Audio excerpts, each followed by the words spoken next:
Alléluia. Halleluja. Kan du savere diri ibyibanze?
As we are still in the spirit of praising God, let's rise to shout hallelujah, praising Him, for we have been granted the blessing to be in His house. Our God be praised. Let's request David on the microphone. Let's all rise up to welcome hallelujahs, shouting praise to God. Amen, amen. Amen, amen. Hallelujah. Hallelujah. Hallelujah. Hallelujah. Hallelujah. Twumve Mama Carmen nawe izindi eshatu. Let's Komeza also gushima request the Imana, mother of Mama Carmen Carmen. to shout hallelujah as we praise God. Amen, amen. Amen. Amen, amen. Amen. Hallelujah. Amen. Hallelujah. Amen. Hallelujah. Amen. Hallelujah. Imana ibahe umugisha. Hallelujah. May God bless you.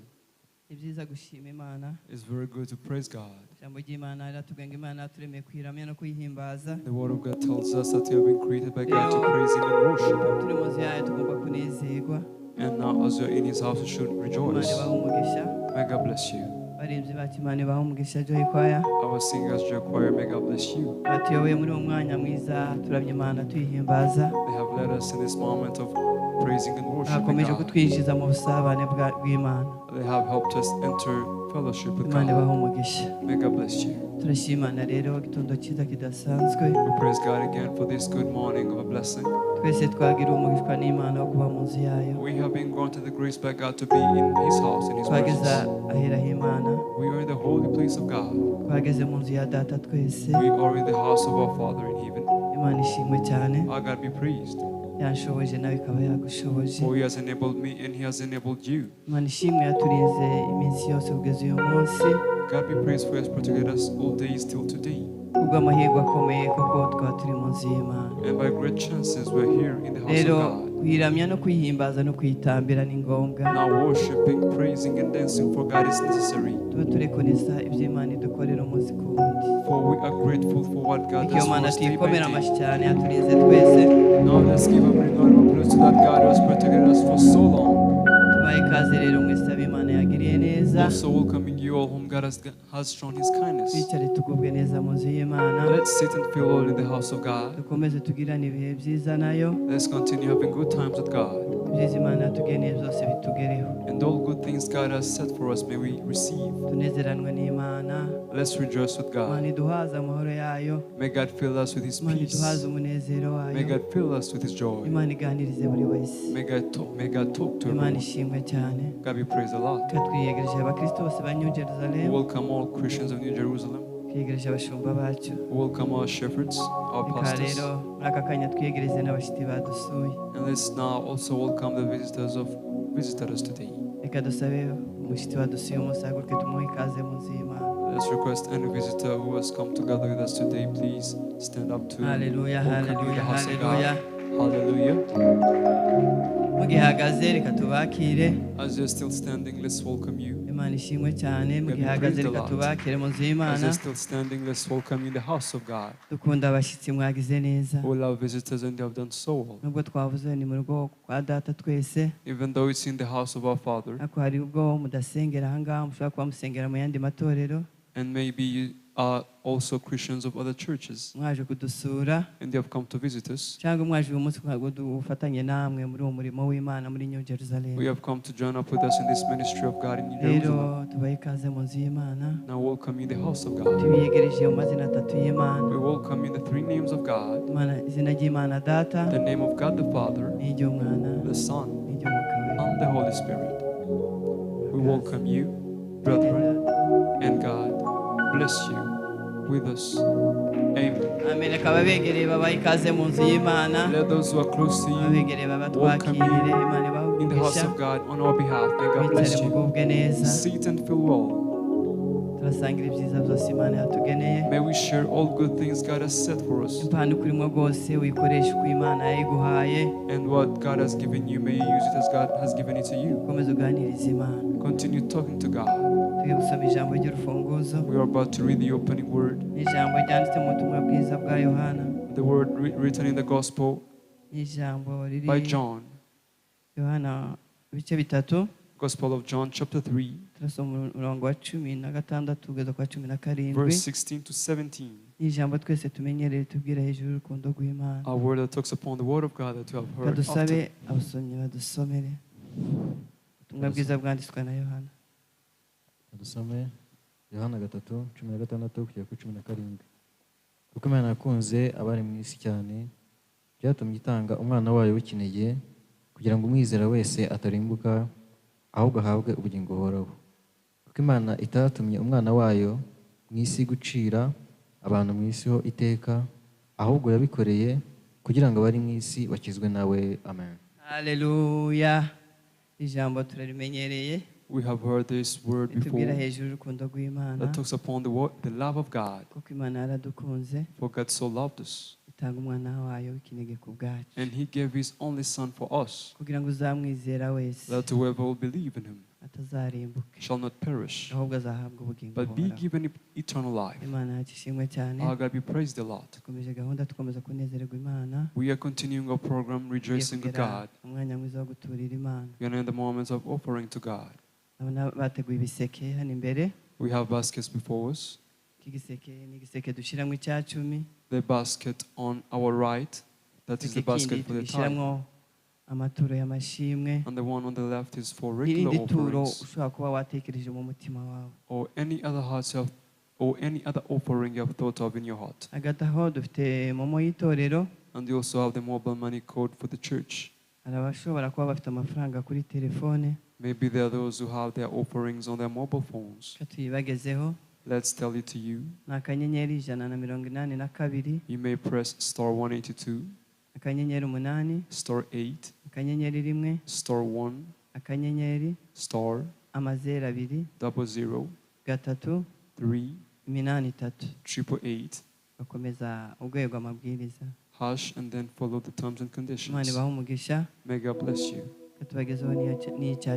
And now let's tell you the one for the tithe. Let's request the interpreter to tell it to you. Abifuza gutanga icyacumi mukoresheje uburyo bwa mobile money, mushobora gukanda akanyenyeri 182 akanyenyeri 8 akanyenyeri 1 akanyenyeri 65 19 44 urwego, ugakurikiza amategeko n'amabwiriza, ukareba ko handitseho New Jerusalem mu Rwanda. Hallelujah. Hallelujah. May God bless you. This is the moment for offering to God. Let's request the singers to please lead us. May they come and sing the song that says, Holy, Holy Adonai. As we continue praising God, exalting God for all He has given to us, let's praise Him. Hallelujah. Hallelujah.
She's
Lord, we lift your name. Lord, we lift your name on high.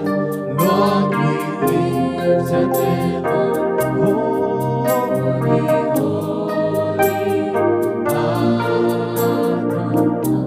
Lord, we lift your name on high. Lord, we lift your name on high.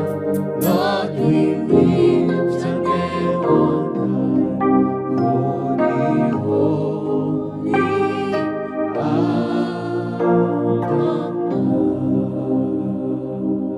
Haleluya. Hallelujah. Imana ishimwe cyane. May God be praised. Imana yacu niyo gushyirwa hejuru. Our God deserves being exalted. Imana yacu niyo guhimbazwa. Our God deserves being praised. Imana yacu niyo guhabwa icyubahiro. Our God deserves being Abaririmbyi Imana ibahe glorified. umugisha.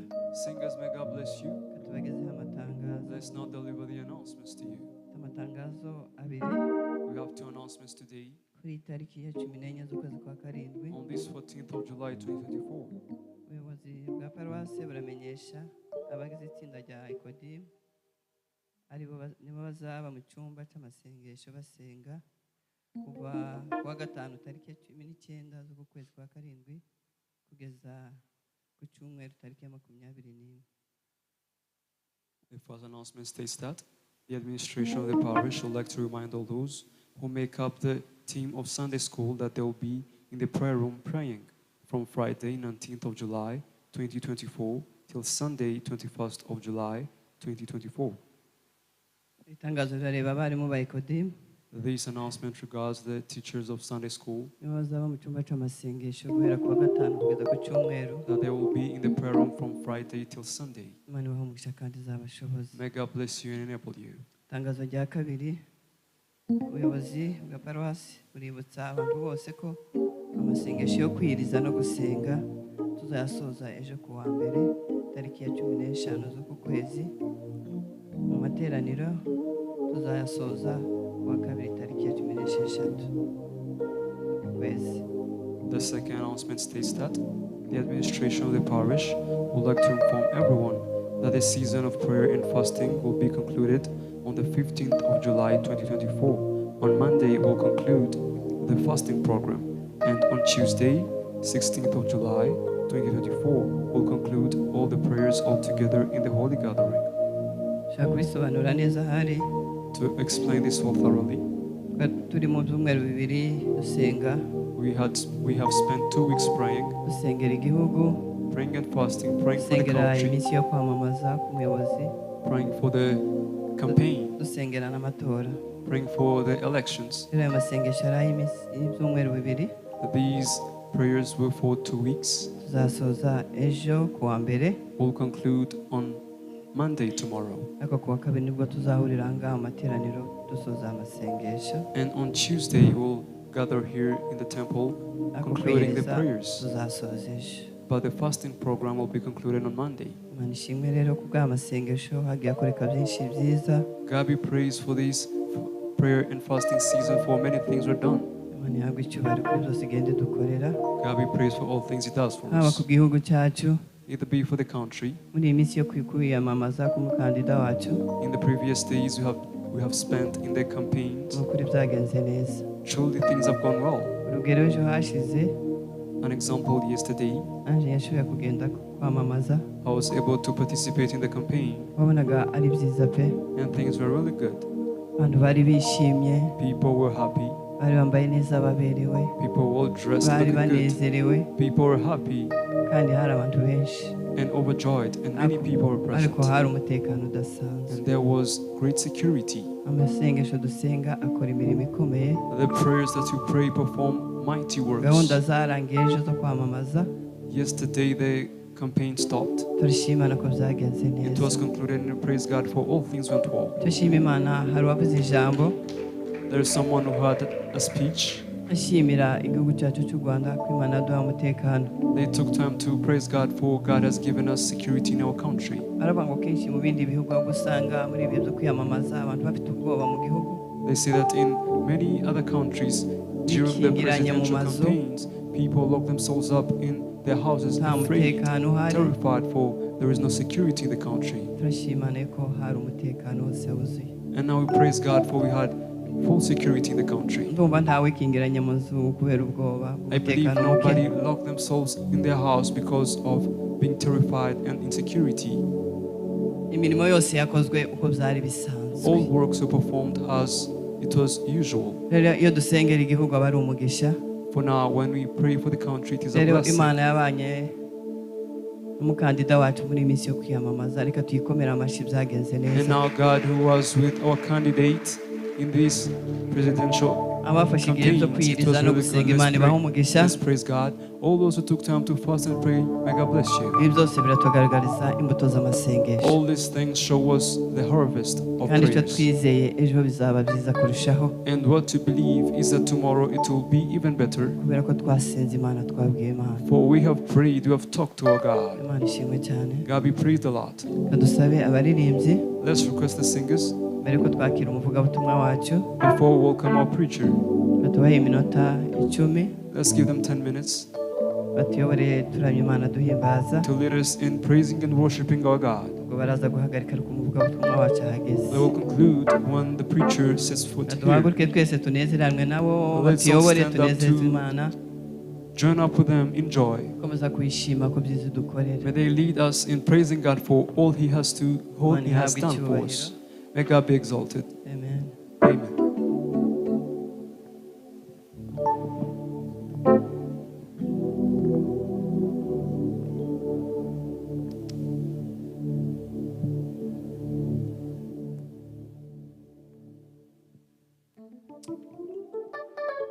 Haleluya. Reka dufatanye indirimbo mu gushimisha. 139.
w'abami To the arakwiye Lord of ko Lords. tumutambira ko He is worthy tumuramya of the dance we present to ko Him. tumushima. He is worthy of the praise. Ni byiza cyane. That was wonderful. Reka uwo mwami w'abami tumwongera amashyi. Let us give mighty claps to the Lord of Lords. Tugize iminsi turi mu masengesho.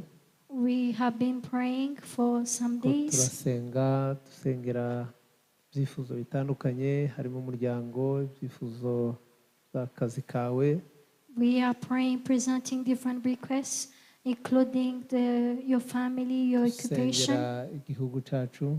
We are also praying for our country. Ni byiza gusenga kandi ni byiza kwiriza. It is good to pray and to fast. Mwakoze rero guterana kwera. Thank you for attending this holy convocation. Kuba mu nzu y'Imana ni byiza, ni umugisha ukomeye. It is good and a great blessing to be in the house of God. Guterana, hari abibwira yuko guterana kwera ari ibintu byoroshye ariko biragoye. Some people think that it is simple to attend the holy convocation, but it is hard. Kubera ko Satani arwanya guterana kwera Because Satan is against the holy convocations, kandi arwanya umunezero w'abantu b'Imana cyangwa and he is se always w'abera against b'Imana. the joy of the sons of God or the people of God. Niyo mpamvu tugomba kuza dushima Imana igihe cyose tugeze ahera. That is why we should bless the name of the Lord anytime we come in the holy place. Tukayishimira ko ibiduhaye, ibidushoboje kugira ngo tugere mu nzu yawe. We should thank Him for granting us the strength to be in His house. Ikindi kandi tuza dushima Imana ko twakijijwe. Another thing we should remember to thank God because we are saved. Abantu bari mu byaha Satani arabaruhije, abakoresha ibintu imirimo ikomeye cyane y'uburetwa. People are still in the sinful life, are being oppressed by Satan. Satan is giving them hard labor. Ariko iyo dukijijwe aba ari amahirwe, tugenda turushaho kumva Imana no kugira ikinyabupfura gikomeye. But it's a privilege to receive salvation because we learn courtesy. Turimo turavuga hejuru yo kwizera Imana.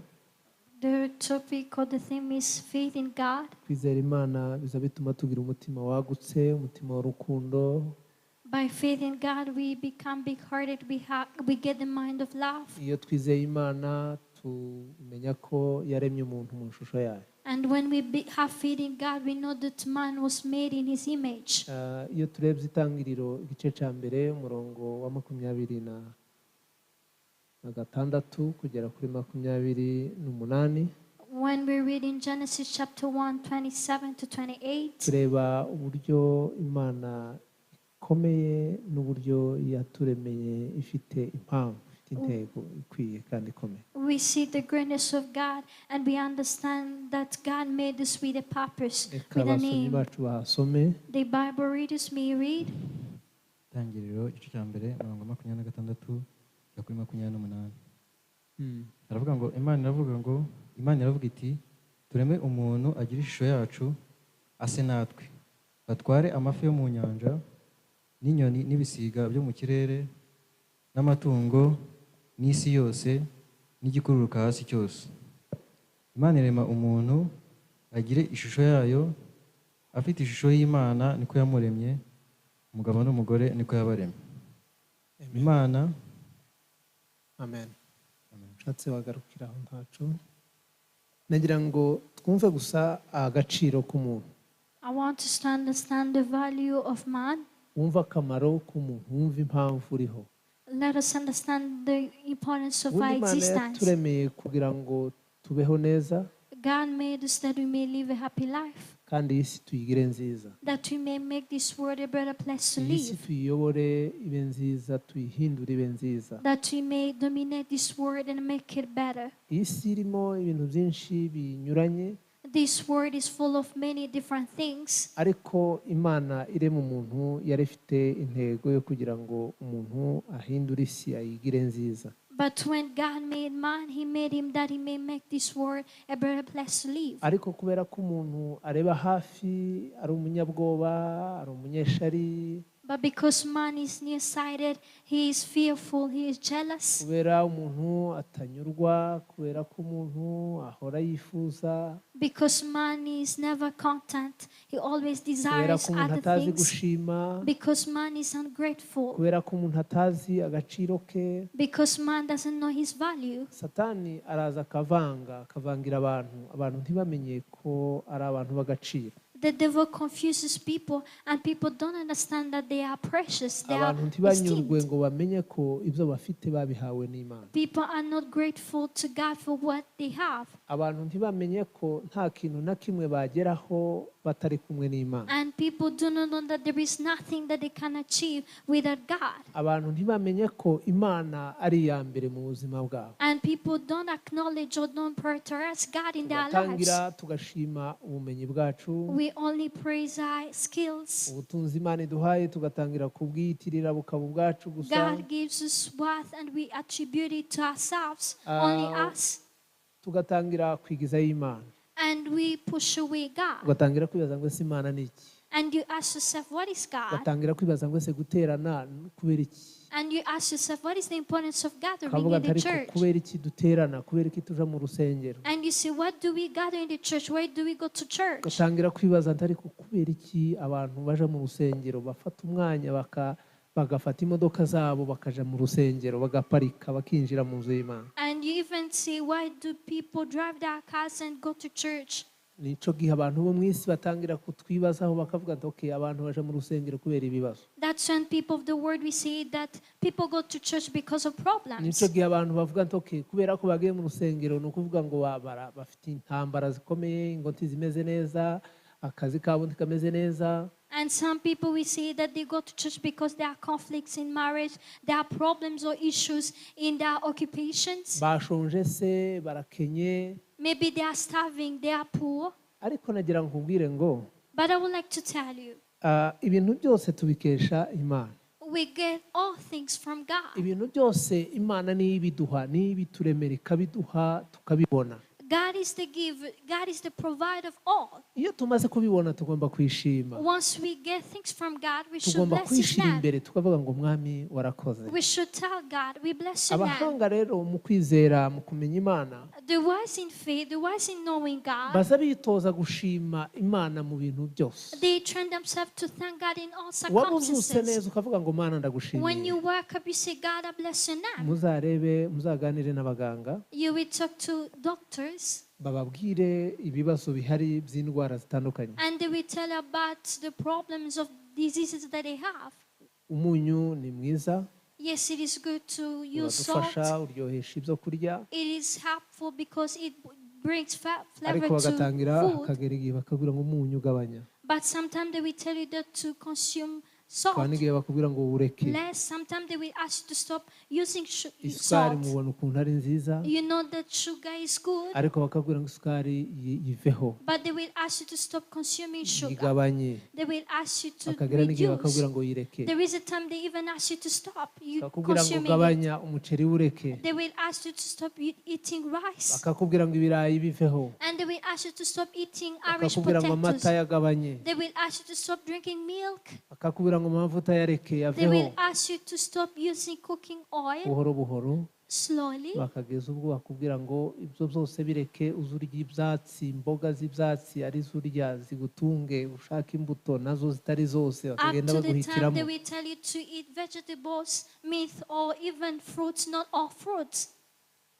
Ugatekereza ukavuga nti ariko uyu mubiri bite byawo kubera iki ugenda utugora. You will think, reflect on yourself and ask yourself, the reason that this body is really giving you a hard time or Wagira is ibiro becoming byinshi weak. bakakubwira ngo gabanya, When you gain much weight, they will ask you to byaba lose bike weight. bakakubwira ngo ongeraho. And sometimes they will ask you to gain weight. Bakakubwira ngo urarwaye, They will tell you sick.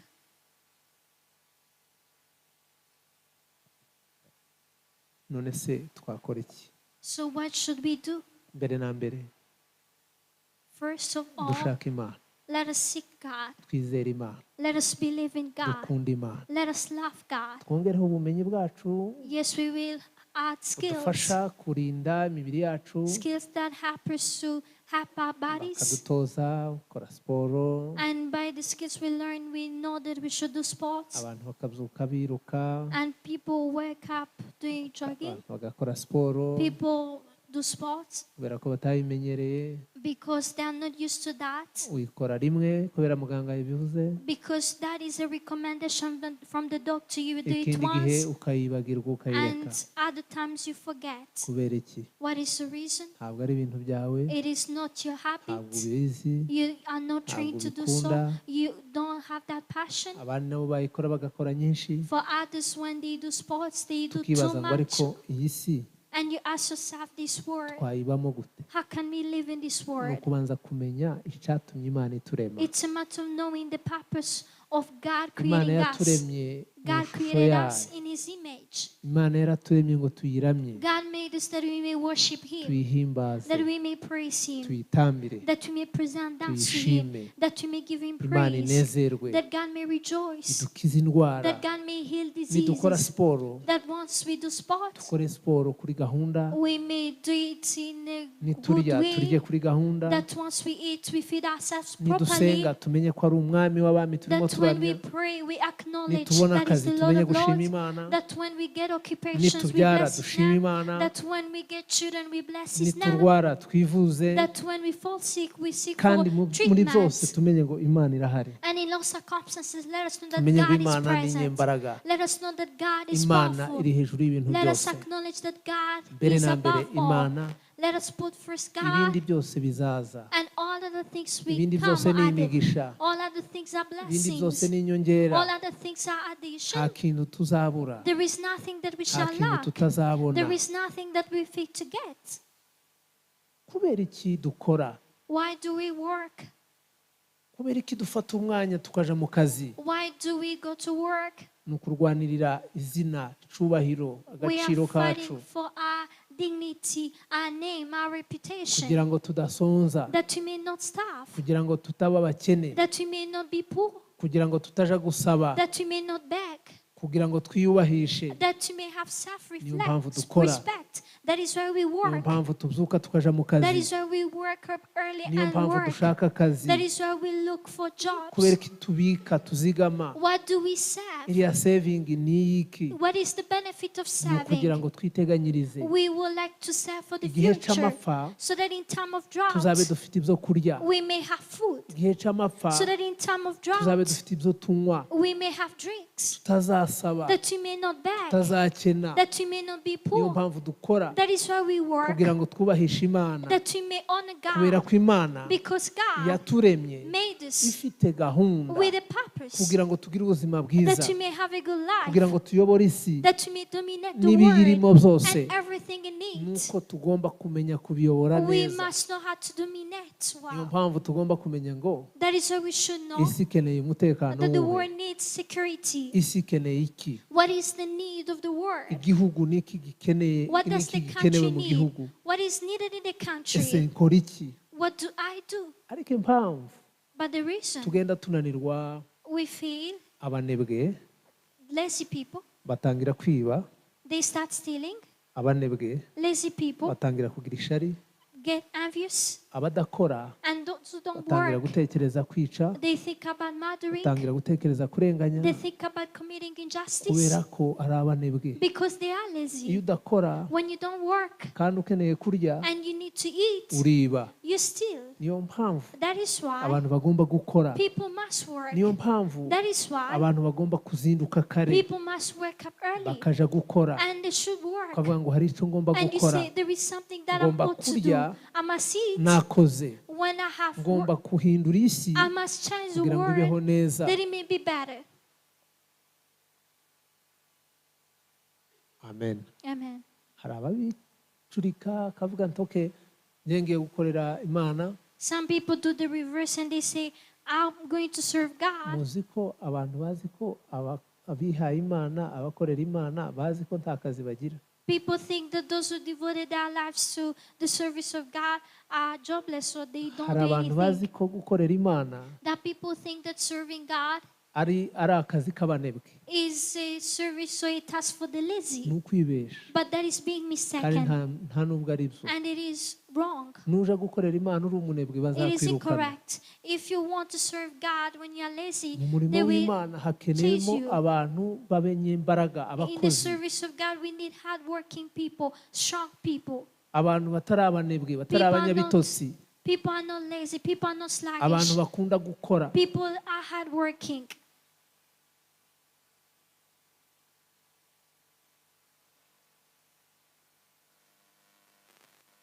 Uzasaba umuntu uterura ibyuma You mu will gitondo, meet someone who does workout in the morning.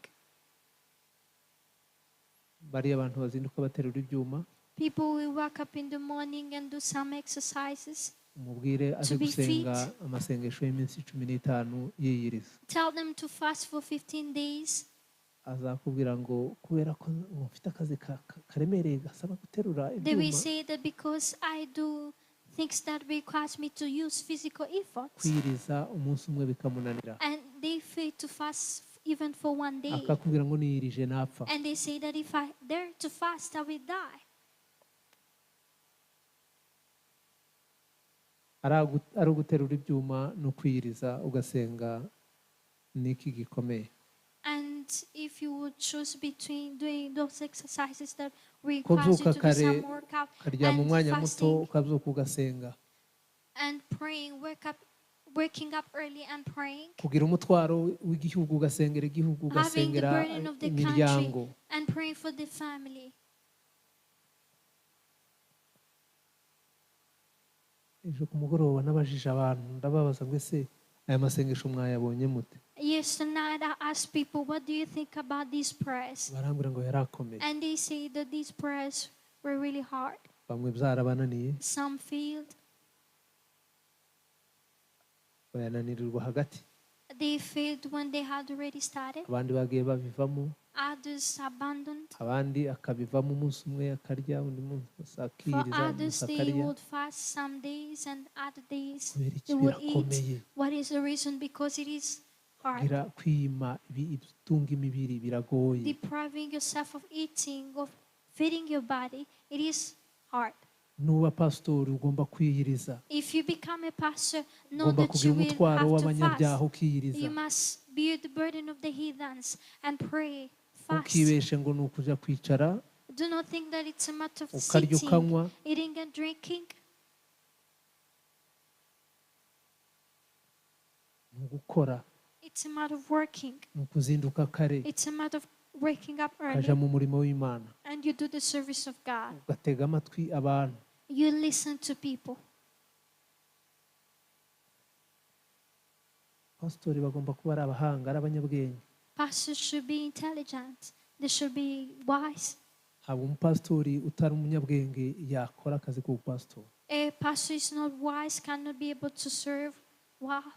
Pastori agomba kuba ari umunyabwenge, A pastor should be educated. azi gukemura ibibazo, azi He must gufasha know how abantu to solve bakava mu bibazo. problems. He must be able to help people that they may solve their problems. Abapasiteri bakora akazi kameze nk'akabacamanza, Pastors who serve or work as if they are judges. ni abavoka bakomeye, They are great lawyers. ni abigisha, They are teachers.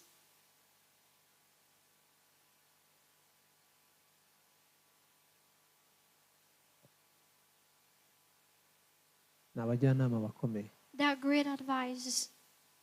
Ubona umuntu agiye kuba pasiteri uzamubaza ngo ese wize amashuri angahe? And when you see someone intending to become a pastor, ask them their education level. Ese ufite uburere bw'ibanze bumeze gute? What kind of basic Wakuze gute? Wakuriye he? training do you have? Where were you raised? Uburere bw'ibanze bwagenze gute?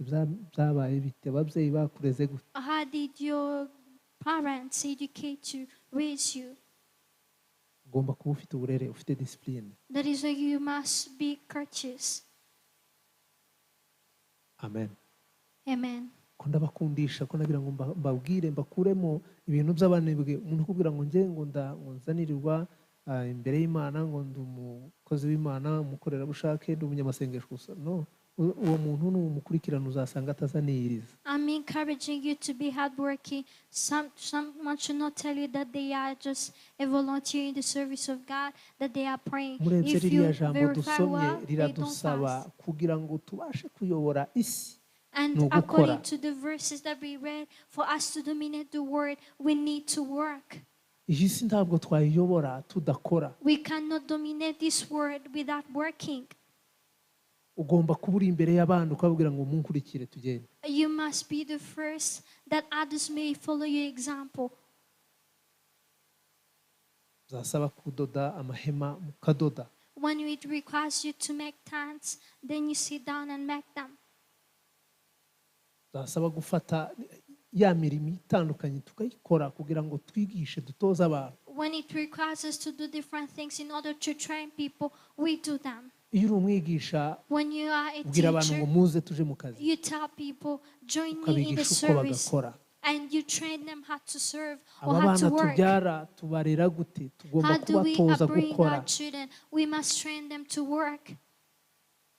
Tondo kare muri vacances And in the holidays, kababwira ngo mu gitondo muzuke. you tell them in the morning, wake up. Imbaruko z'amasahani buri wese aroza isahani ye. If it is about washing the dishes, everyone Nimba ari participates. ugusasa buri wese asasa igitanda cye. If it is about making the beds, everyone should make his Nimba ari own bed. ugukoropa buri wese akoropa icumba cye. If it is about cleaning the bedrooms, everyone Nimba ari cleans uguteka buri his wese bedroom. tujye ibihe byo guteka. If it is about cooking, then we will create a schedule that you may follow it. Everyone will have his turn. Nubona umwana wawe araryama akabyuka saa 3 When your child wakes up at 9 a.m. ngo ni muri vacances, and they say that it is because they are in the holidays, muri vacances agomba gukora. they must work even in the holidays. Kuko ni uguhindura gusa imirimo cyangwa se ahantu. And in the holidays, or taking time to rest requires you to change the place. Kakubesha ngo arabyuka saa 3 yari yamye saa 6 saa 7 za nijoro. They will lie to you that Yari mu they bintu need bidafite to akamaro. rest, but it is because they go to bed at Warangiza ukambwira ngo akomeze midnight at aryame. 11 a.m. Naryame kare abyuka agira ibyo akora mu But train muryango. them to go to bed early, that they may wake up early and do Nimba uri things in the umucuruzi family. mutangira umutoze mujyane aje muri business. If you're a business person, go with your child that you may start training him. Akore nurangiza naje mu karuhuko gato umuha icyo arya. He will work, and in the break time you give him tea, Yongera gufasha imirimo. and he will assist you. Uwo nguwo naba pastor azaba umupastori mwiza. And once he becomes a pastor, he will be a good pastor. Uwo naba umunyamasengesho azaba umunyamasengesho mwiza. And when he will become an intercessor, he will be a good intercessor. Uwo nakura kubaka akagira urugo azagira urugo rwiza. And when he grows up and build his own family, he will have a happy Ntabwo marriage. azaba umugabo w'umunebwe. He will not be a lazy man. Tazaba umugore w'umunebwe. He will not be a lazy wife or a lazy woman. Iyi si tugomba kuyihindura. We should change this word. Igihugu nitwe tugomba kugikorera tukagihindura ciza. We are the ones who work for the country and make it better. Umuryango nitwe tugomba kuwugira muzima We mwiza. must have a happy family, make it a happy one. Muri iyi minsi iyo ndimo nganira n'abageni, When I talk to brides or people who are preparing themselves to get married, hari ikintu bamaze gufata cyabaye mu mitwe yabo. there is something that they have Iyo already muganira understood. uramubaza muzabyara abana bangahe, When I talk to them, I ask them, how many children will you have? kugira ngo umwe They may say one undi akavuga ngo child, babiri. and some couples will say the two, Si kubera iki muzabyara babiri cyangwa and I will muzabyara ask umwe? them, why will you have one child or two children? Ni ukubera ubuzima, It is because of this life. kugira ngo azige mu mashuri meza, We would like to send our children in good schools. kugira ngo barye neza. We would like to feed them properly. Ngo ubu ngubu biragoye kurera. And in nowadays, it is really hard to raise children. None se mwebwe ko muvuze umwe, And I will ask them, as you say that you will have uwo one mwana child, mubyaye iwe igihe cye nikigera iwe azabyara bangahe? and in his time, how many children will your child have? bizamugeraho iwe avuga ko nta n'umwe azabyara. In his time, he may say that he will not have any child. Kubera iki? What is the reason? Kubera ubuzima. Because of life. Ariko njye analize yanjye But in my analysis, ni abantu bose b'abanebwe. it is because of all people are lazy. Umuntu w'umunebwe A lazy person ntagira icyizere cy'ejo hazaza. doesn't have hope for the future. Kubera ko atari umukozi ntabwo Because he's yakwizera not ko azakora. hardworking, he doesn't believe that he will work. Turashaka ngo tugere mu gihe cyo kurya tudakora. We would like to reach in a time when we Ariko eat nidukora, without working. But if we work, tuzatera imbere, isi we will tuzayihindura. develop and change this Kuyobora world. n'amafi yo mu nyanja. And even dominating the N'inyoni fish zo of mu the kirere. sea, at the birds of the air. Amen. Amen. Amen. Amen. Mbwira uri hafi mubwira ngo uzi ko tugomba kongera imbaraga mu gukora. Even the birds of the sky, tell the person next to you, we should put much effort in working.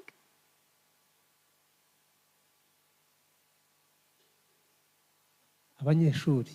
Students, Abanyeshuri bari hano reka bazamure ibiganza. Abanyeshuri ndabashaka. let me see by the show of hands. All Abanyeshuri. students, all students. Imana ishimwe. Praise be to God. Muri Joy Choir reka nsabe muri Joy Choir. Haze babiri hano. And Joy in Choir. Joy Choir, let me ask you to come. Muze. Mufate mikoro. Please take microphones. Aba ni abaririmbyi beza. These are good singers. Azi kuririmba They know how to ndabashima. sing Aha. and appreciate them. Tubwire mu kazi ko mu rugo uzi gukora. Tell us what you know how to, what kind of things you know how to do in the house chores. Amen. Imirimo ufasha ababyeyi. Amen. Amen. Akazi ko mu rugo nzi gukora ni ukoza ibyombo, I know how to wash dishes. gukoropa I know how to mop the place no kumesa. and know how to do the laundry. Urakoze. Thank you. Amen. Amen. Nanjye mbafasha gukoropa, I help them in mopping the place, koza ibyombo, wash the dishes, gukubura sweeping the place, no kumesa and doing the no laundry, guteka. and even cooking. Aha, ubu muri iki gitondo mbere yo kuza mu rusengero wakoze iki? In this morning, before coming to church, what did you do? Wakoropse. I mopped the place. Okay. Ntabwo bagucira urubanza ko uri umunebwe? Will they not judge you that you're lazy? Ntabwo uri umunebwe. Imana ishimwe. Nawe ntabwo uri umunebwe? Okay, murakoze cyane. Reka Thank you tubongere so amashyi. much. A round of applause for them. Murumva akazi batubwiye bakora Do you understand the things that mu they rugo have ntabwo ari told us? abanebwe. They are not lazy at home. Aba bantu These people, nta na rimwe ababyeyi bazababuza gusenga. their parents will never forbid them from praying. Ntabwo bashobora kubabuza kuja mu nzu y'Imana. They can never forbid them from coming in the house of God. Kubera iki? What is the reason? Kubera ko iyo bari mu rugo bakora akazi neza. Because when they are at home, they have Mwumvise their uko parents, they namubajije do well. mbere yo kuza gusenga wakoze iki? And I asked one of them, Arambwira before ngo coming to yabanje church, what did you gukoropa do? And she said that she first kugira ngo mopped the place, ababyeyi bakomeze bakugirire icyizere that parents may find you trustworthy. nuko babona ko hari icyo ushoboye gukora, It is because they see that you can do something. nuko hari icyo ufasha It ababyeyi. is because you help them in some, Ya mirimo task. ishoboka ukayikora, and you do all the possible things that you can ko do. baragutoza kuzavamo umuntu ukomeye, Because they are training you to become a ko great person. baragutoza kuzaba umuntu udasanzwe. They are training you that you may become an amazing, special Gusenga person. Praying ni ukuba uri umwizerwa, requires you to be mu faithful. rugo ukaba umwizerwa, You must be faithful at home. ukaja gusenga Imana ikakugirira And icyizere. when you go to pray, God finds you Tugomba trustworthy. guhindura isi tukayigira nziza, We must change the word and make it better. kubera ko nitwe Imana ishaka kugira ngo dukore, duhindure, Because we are the dukore ones ibintu that bikomeye. God wants, that we may do great things, that we may work. Reka dusome urwandiko rwa mbere Pawulo yandikiye abikorinto Let us read the first letter that Paul wrote to the ibice Corinthians, 16 umurongo wa 13. chapter 16, verse 13. kadusome Abakorinto ba mbere 16 umurongo wa 13. Aravuga ngo mube maso mukomerere mu byo mwizeye mw'abagabo nyabagabo mwikomeze. Amen. Subiramo. Mube maso mukomerere mu byo mwizeye mw'abagabo nyabagabo mwikomeze. Amen. Amen. Amen. Isi irimo ibitunaniza, irimo ibintu byinshi bigoranye, ariko birasaba kuba maso. This world is full of many trials, but it requires us to be watchful. Mukomere, muhagarare neza, muhagarare mu kwizera kwanyu, ntimukuveho. Be watchful, stand in your faith, and don't turn back. Mukomere, ntihagire umuntu ugukura mu kwemera. Be firm, no one should make you fall Ntihagire from ikintu grace. kigukura ku Mana. Nothing should make you get separated from God. Mwikomeze. Stand firm. Kwikomeza no kuvuga ngo And the meaning of standing gerageza firm, uhagarare neza, it nubwo means hari that ibintu to be byinshi birimo steadfast, biguca intege though there are so bikugora, many ariko things ugomba that are hard, kwikomeza. but be firm. Amen. Amen. Mu rugendo ugomba guhagarara mu kwemera kandi ukikomeza ukavuga ati no, In nubwo the ibi journey, byinshi intege learn ari to be byinshi, firm. ariko ndahagarara mu kwizera. Though there are so many things intending to discourage me, but I will stand Nzi firm ko Imana in ishobora faith. byose. I know that God is Nzi ko ibintu almighty. byose bishoboka. I know that all things are Nzi ko possible. Imana inkunda. I know that God Nzi ko loves me. Imana imfitiye I know icyizere. that God finds me trustworthy.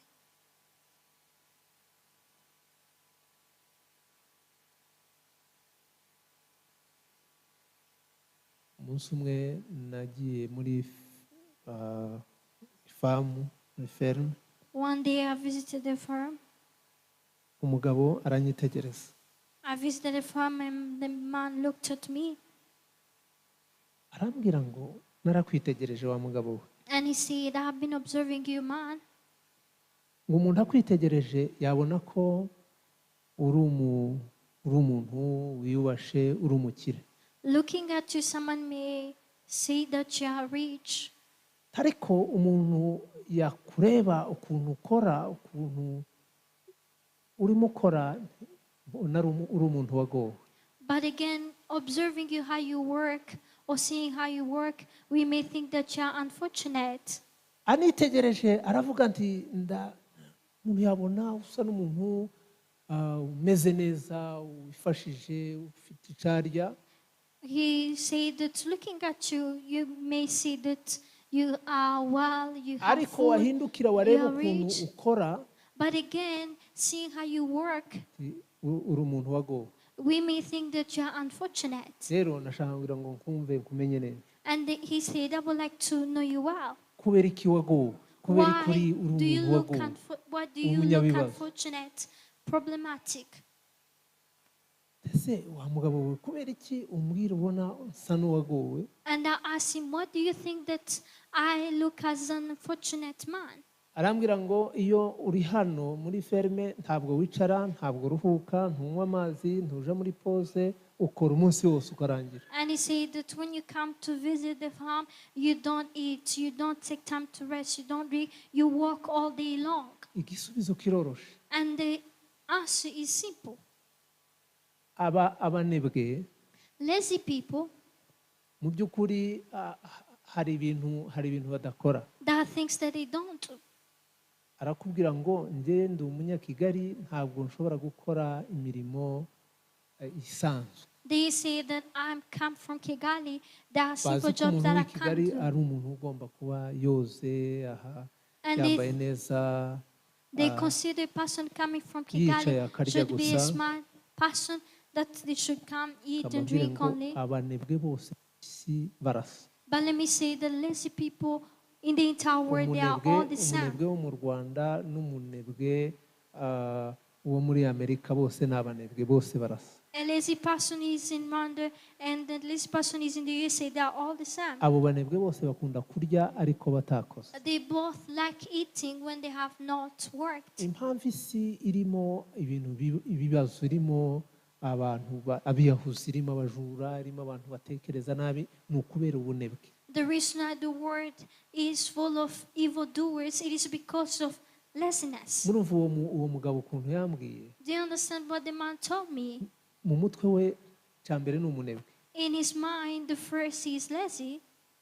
Tubaye abakozi, If we become hardworking, twaba busy, ntabwo twabona umwanya wo kugirisha abandi bantu. we will be busy and we will not have time to be envious or to envy the things of others. Twagombye kuba dufite ibyo turimo dukora. Uzareba We should umunyeshuri be busy witegura at work. ikizami, You will observe a student who is preparing for an exam. umunyeshuri witeguye ikizami A student preparing for an exam, aba afite umwanya we wo gutekereza ku kizami, They have their akagitekereza, time to akiga, revise. agashyiramo imbaraga. they have their time to revise, Ariko to put umunyeshuri much w'umunebwe, effort. But a lazy student, ntasoma ikaye, they don't revise their nta notes. mwanya afite. They have no time. Abakirisitu mureke tuve mu bunebwe. Christians, let us turn away from laziness. Kandi mwumvise uko abapagani baza baturega, And you heard the accusations from the baza bavuga ngo abantu baja heathens. mu rusengero kubera babuze ibyo barya, kubera bakenye. Sometimes they say that we come to church because they are poor people. Tugomba gukora rero bakabona yuko atari byo. That is why we should work and prove them wrong. Niyo mpamvu tutagomba gupfukamira abanyamahanga, That is why we abapagani. should never bow down to the Gentiles, Niyo to mpamvu the tutagomba heathens. gusaba abapagani. That is why we shouldn't beg to the heathens. Numusaba If ngo you aguhe beg them, icurya, that he may give you food. ntabwo uzamubwira Yesu ngo You will not amukurikire. tell him Jesus that he may follow him. Vuga ngo turi umutwe, Say we are on the top or we are the vuga head. ngo ngomba kuba umutwe. Say I must be the head, I must be on the top. Nije muntu ugomba kuba umutwe, ugomba I gutanga must be the urugero. head, I must be the one to give the example, exemplary. Twikomeze, Let us stand firm. tube maso, Let us stay watchful. twiyongeremo akanyabugabo, imbaraga, tuvuge ngo tugomba gukora, Let tugomba us kutananirwa, act like tugomba man kudatsindwa, and say that we remain undaunted. tugomba gutsindwa. We shouldn't be defeated. Ubundi kwizera ni ukutemera esheke.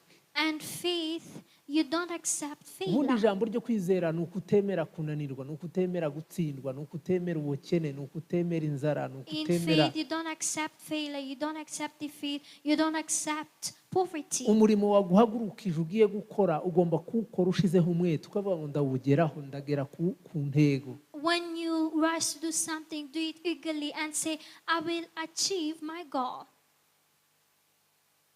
Amen. Amen. Nimba ari mikoro dushaka kugeraho, If we want to get microphones, tugomba gukora mu kugera uko tugera kuri mikoro tukayibona. we must work till the time we can afford. Ntabwo tugomba to kugarukira have mu nzira microphones. tutaragera kuri mikoro. And we should not Dushaka. rest until we get the microphones we need. Nimba tugiye kubaka urusengero, ntabwo turi bugarukire mu nzira tutararwubaka ngo tururangize. If we want to build a church, we will not stop until we complete it.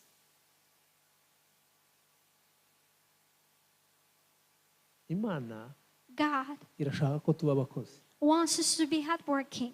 Salomo yubakira Imana When inzu, Solomon built a urusengero. house for God, a church, yari isezerano rya se, it was a promise given to his father. ariko Dawudi ntiyashobora kurwubaka. But David was not able to build Imana it. iramubwira ati wowe ntabwo uzanyubakira, God told him, you will not build ariko for me, umwana wawe niwe but your uzanyubakira. child will build it for me. Kuko biraba, Salomo That arubaka happened. inzu Solomon y'Uwiteka, built a house for God. arubaka aruzuza, He built till completion arayitaka. and he decorated the house of Ariko God. Imana iravuga ngo But God said, mwumve isezerano, this is the promise. nudakiranuka, nimutakiranukira, nimutitwara neza, If you don't obey my voice, if you don't walk in righteousness, nubwo mwayubatse, nubwo irangiye, even nubwo if you built mwayitatse, it nubwo till bimeze neza, even if you completed the house of God, even if it is well decorated, nimwibesha, umunsi mwibeshe mukaramya ibigirwamana. the day you turn to idolatry, Haleluya. hallelujah, Nimwibesha mukaramya ibigirwamana, if you mistakenly bow down to idols, ibyo mwubatse bizasenyuka, whatever you bizaba built will ubusa, be destroyed. bizavaho. It will lay in ruins. umva ukuntu imana ifuha, umva ukuntu imana itazishaka ko turamya ibigirwamana. This is how God is jealous. He doesn't Tube want us maso. to bow down to idols. Let us stay Tube maso, watchful. duhagarare mu Let us be kwizera, watchful. duhagarare mu Stand in kwemera faith. kwacu, Stand firm in our faith. twikomeze, And let us act duhagarare like ku man. masezerano. Let us stand firm in the promises. Wabyaye, You have a child. ufite inzu, You have a house. ariko However, niwibesha ukaramya ibigirwamana, if you mistakenly order to worship idols, muzasonza, you will starve, muzakena, you will be poor, muzaba abanyabibazo. and you become problematic. Umva ukuntu Imana izikora. Do you not understand how God works? Niyo mpamvu Imana idushaka ngo tube maso. That is why God wants us to be watchful. Titwibeshe ngo turangare. We should not get distracted.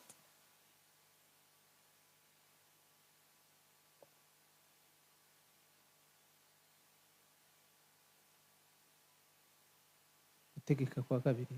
Deuteronomy. Abo turi busome, We won't komeze, read. dusigaranye iminota mike. We are remaining with few minutes. Hari amabwiriza Imana iziduha. There are instructions, guidelines that God gives us. Hari ibintu tuza dutekereza, iyo twitekerezaho tukavuga ngo ariko When we Imana reflect on ourselves, kwizitanga amasezerano, we kwiziduha say that kwaguka. God gives us promises, God gives us prosperity.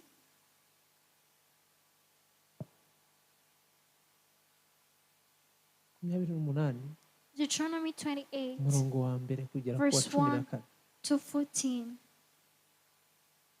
Ubundi Imana izidusezeranye ikatubwira ngo nimukora ibi, God promises that if we do nimwitwara this, neza, if we behave muzaba umutwe, in the muzaba right way, abantu bakomeye. we'll be on the top, we'll be great people.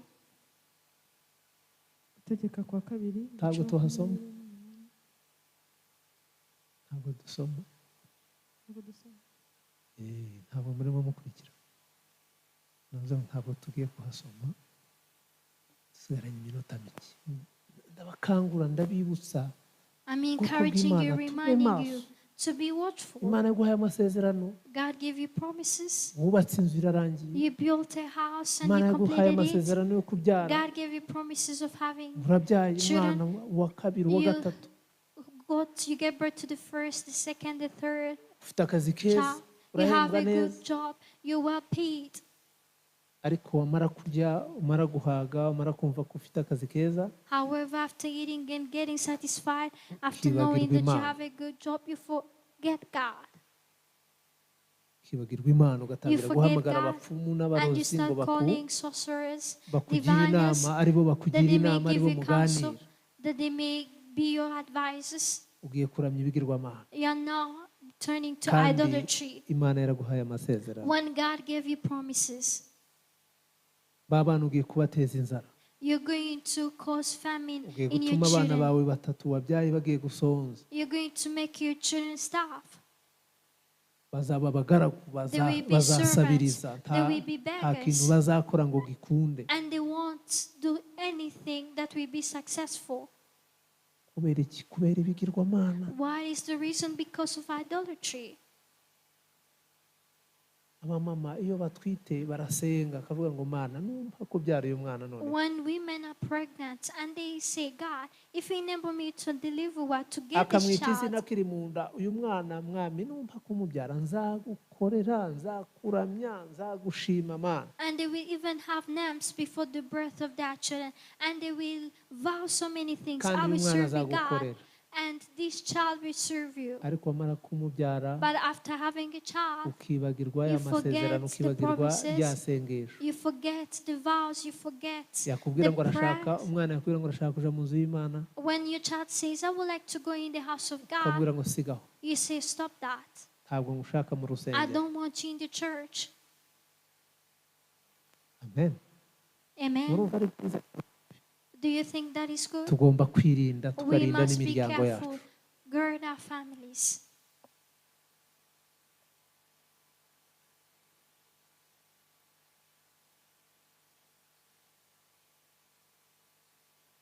Cungana n'ibyo Imana yavuga, And ariko once you Imana feel that worthwhile. nubwo imana yarabivuze ariko ndi umuntu ukomeye. And you will say that even if God said this and that, but Oya, I'm a good person. senga, No, pray. ba maso, Be watchful. kiranuka. Be righteous. Abagabo mukiranukira Imana, Men, be righteous to God. abagore mukiranukira Imana, Women or wives, be urubyiruko righteous to mukiranukira God. Imana, Youth, be righteous to ubaha God. ababyeyi bacu. Obey your parents. Ushobora kumbwira nti ariko bishop ko nkora ariko sintera imbere. You may say, Bishop, I work, but I don't prosper. I don't advance. Niki Imana yavuganye nawe? What did God say upon you? Imyitwarire yawe imeze ite? How is your conduct? Niki ubura? What do you lack? Egera Uwiteka. Draw close to God. Usinzira. You don't sleep. Kubera iki udasinzira? Why do you fail to find sleep? Urashaka kwirwanirira, You want to fight for yourself. ariko nuba maso, But if you stay watchful ugasenga, and pray, ukihana, repent, ukagarukira Imana, and turn to God, uragira umugisha. you will get your blessing. Mureke Data wo mu ijuru tumuhe amashyi. Let us give a round of Uragira applause umugisha. to the Heavenly Father. He is great. Ubundi umwigishwa wa Yesu ni umuntu umeze gute? How is a disciple of Jesus? Buriya abakirisitu bose turi abanyeshuri ba Bibiliya. All Christians, we are learners in the school of Bible. Buriya twese turi abanyeshuri ba Bibiliya. We are all learners in the school of Bible Kubera ko tuyisoma, tugomba kuyisoma buri munsi. because we must read it every day. Kuri iyo utekereza kunywa icyayi As you think about drinking cyangwa tea igikoma, or eating porridge, kiriya kintu ufata mu gitondo, your breakfast, mbere yo gufata ikindi kintu cyose, before you do anything, fata iminota 15 usome Bibiliya, take your 15 minutes and read the Bible. usenge, Pray. witegure uje mu mirimo. Get ready and go to work. Amen. Amen. Sinzi ko mwanyumvise. I don't know if you're understanding Buri this. gitondo Every morning, fata iminota mike usome Bibiliya, you should have few minutes and read the Bible. John, chapitre imwe cyangwa se igice kimwe cya Bibiliya wagisoma mu minota ingahe? How many minutes can you spend reading one chapter in the Bible? Yego hari chapitre Yes, there are long ifite chapters, amaverse menshi n'ifite make, ariko wasoma igice wagisoma mu minota ingahe? estimating how many minutes will you spend reading Niba a chapter. utarabirebaho uri umusomyi urambwira. Ni minota ingahe? ari gitoya ntabwo cyarenze iminota 5. If it is a short chapter, you will not spend more than 5 minutes, ariko gishobora kuba kirekire but it may be a long chapter, yenda nkafata nk'iminota 10 cyangwa 15. and it may take you 10 to 15 minutes. Byose bigenda nuko igice kingana. And let me say that it depends on how long or short the Reka chapter dufate is. Zaburi 119. Let us murongo. say Icyo gice wagisoma mu minota ingahe? Psalm 119. Bankureba reba iyo chapitre. You can verify that chapter.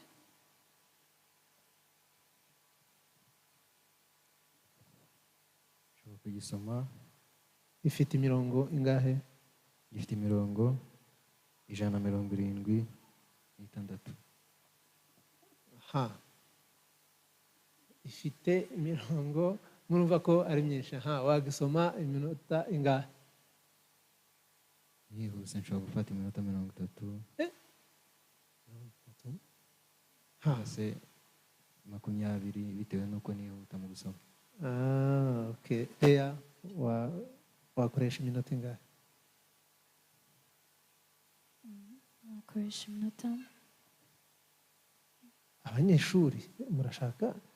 Abanyeshuri murashaka kumbwira ngo paje 2, 3, 4, 5, nuvuga ngo paje 5 mwazisoma nko mu minota ingahe? Abanyeshuri paje eshanu wazisoma mu minota ingahe? Lecture isanzwe.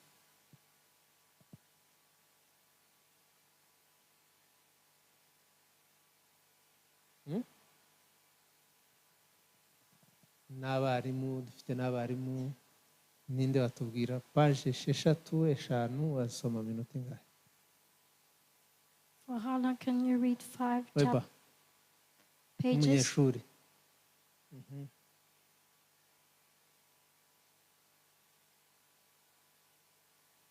Aba bantu bose, abanyeshuri bose ntabwo bazi ukuntu baza basoma lecture isanzwe iminota bakoresha. Ni igitangaza. Nta muntu n'umwe watubwira. Abantu bize kera, Papa Carmen, reka tubwire.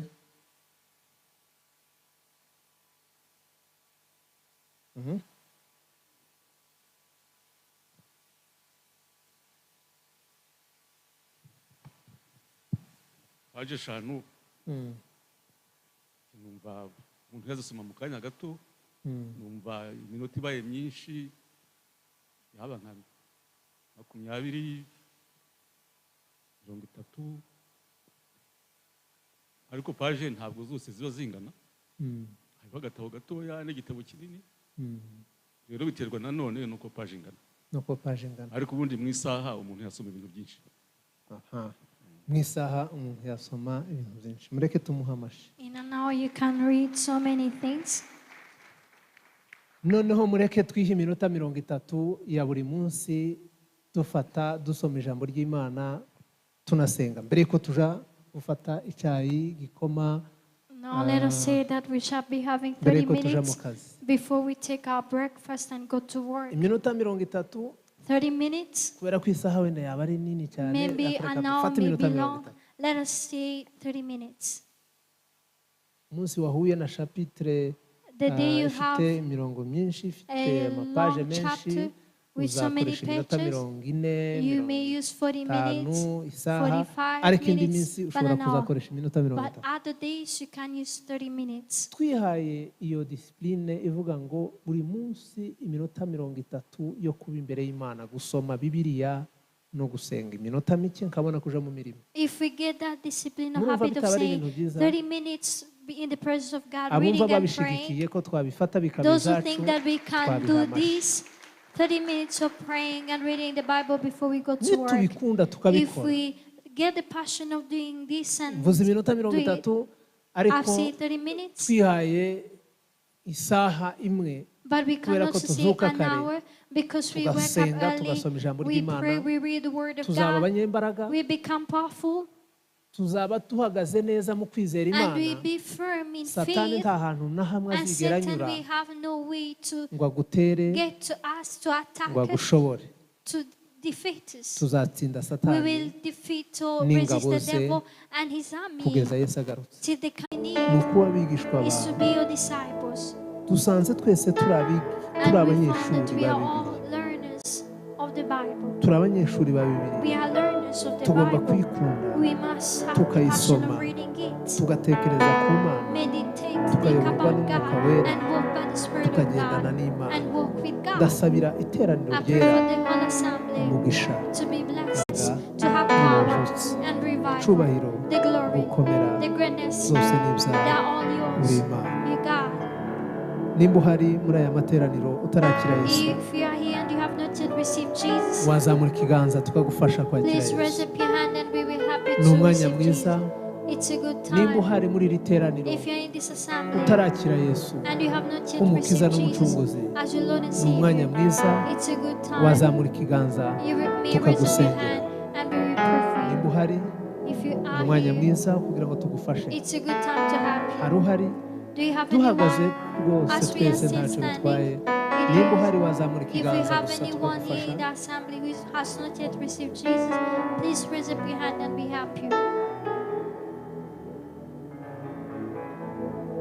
Kandi niba twese twaramwakiriye, Imana ishimwe. Reka dusabe umuyobozi wa gahunda adusoreze amateraniro yacu, asengere amaturo n'icacu twazanye, adusoreza aya materaniro. close this service, ndabifuriza ububyutse let me wish no revival kuba umutwe and to no be gukiranuka heads, to be righteous, tugatera imbere mu bintu and to byose be prosperous in all. Haleluya, tumukomere amashyi menshi cyane.